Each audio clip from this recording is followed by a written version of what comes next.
Sa daan kasi kasama ko si Ate Gillian. Ngayon, siya yung nagbibideo sa akin.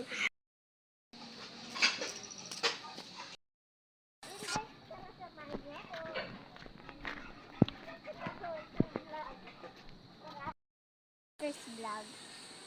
Sa sarapan ni Lola, magbablog ako.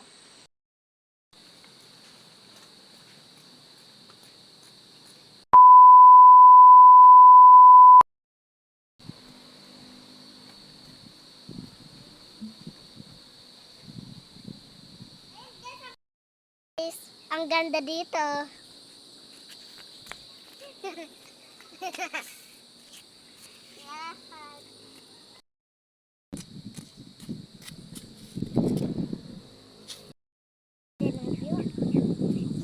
Yay!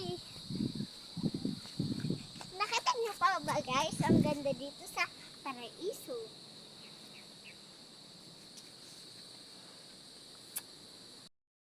Nagustuhan niyo yung vlog ko.